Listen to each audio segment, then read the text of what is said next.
Okay, good morning students. Now I am going to deal with protozoans. Protozoans, which are all heterotrophs and parasitic as well as predators. Protozoans are one among the kingdom Protista. It is a classification under the kingdom Protista which contains amoeboid protozoan, flagellated protozoan, ciliated protozoan and the sporozoans. So the protozoas are being classified as amoeboid protozoan, flagellated protozoan, ciliated protozoans and sporozoans, right? So when you deal with amoeboid protozoans, first of all, what are protozoans? Protozoans are generally parasites. Parasites are those which feed on the other organisms or the live organism and harm the live organisms, right? So amoeboid protozoans, the example is antamoeba, which live in fresh water, seawater or in moist soils everywhere, that is they are the cosmopolitans, right?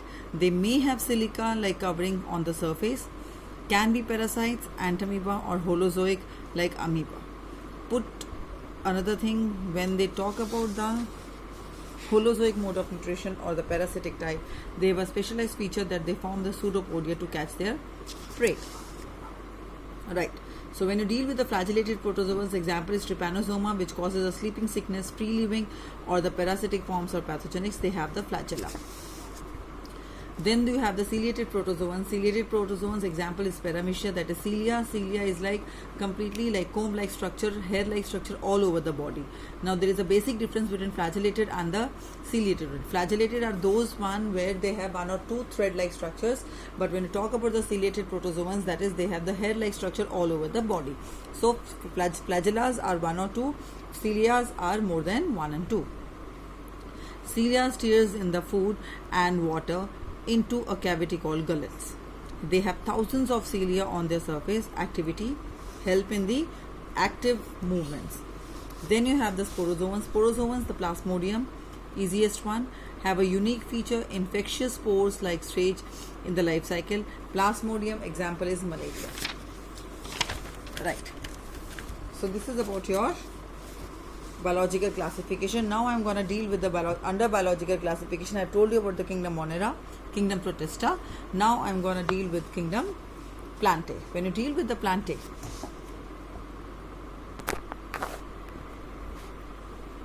okay, when you deal with kingdom Fungi, first of all, the kingdom Fungi. The kingdom fungi occurrence, it is a cosmopolitan. Everywhere you can find the fungus in air, that is in air, water, soil or in plants and the animals. The body structure, very important one. The body structure, most are filamentous type. Along with the filamentous, body is made up of thread-like structure called hyphae. The hyphae, the group of hyphae, sometimes what happens, the hyphae are being congested together or they get comprised together to form a group-like structures.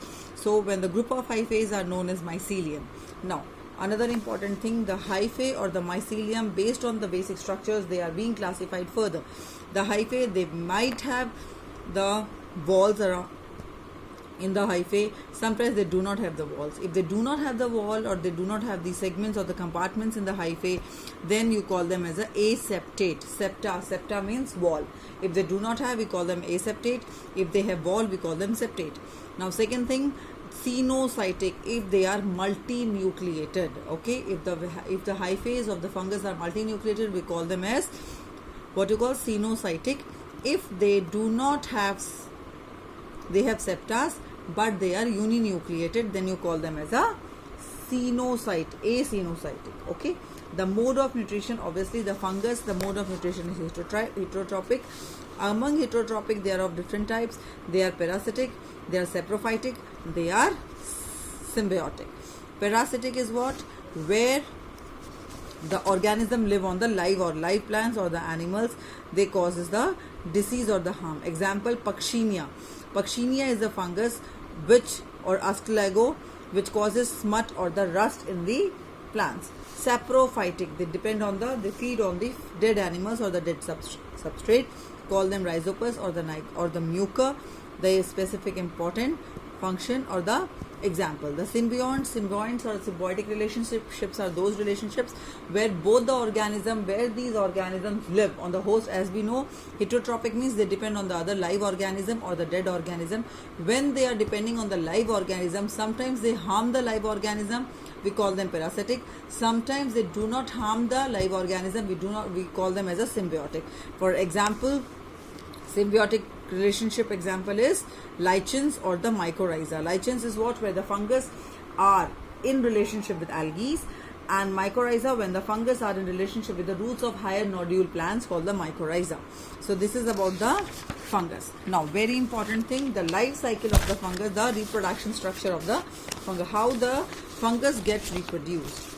Now see students, when you talk about the fungus, the reproduction, see here, the reproduction takes place through vegetative mode, asexual mode or the sexual reproduction.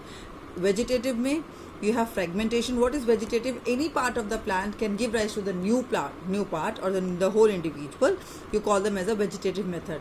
Example is fragmentation. Under asexual, you have fission, budding and the spores. Now when you talk about fission, we know when the one cell divides into two. Budding, when a small projection comes out from the, or protrusion come out from the main body and will get detached from the main body and form a new individual. Okay, then you have a sexual mode of reproduction where it takes place in 3 steps: plasmogamy, karyogamy and meiosis. I'll deal later the sexual reproduction. Let me finish first about your vegetative and the asexual. When you talk about the asexual mode of reproduction, it contains fission, budding and spores. Now when you talk about spores again a very important feature. Spores sometimes they form within the body and sometimes they form outside the body. So it depends upon where the spores are being formed. They are being classified as exogenously and endogenously. Okay, so that means spores are conidiotype, that is your conidia. Conidias are being formed on the penicillium outside the body, so you call them as a exogenously formed spores, conidiospores. Sporangiospores are endogenously formed because the balloon-like structure on the hyphae called the sporangium, and inside the sporangia they form the sporangiospores. Clear? Okay. Then you have the zoospores. What are zoospores? Zoospores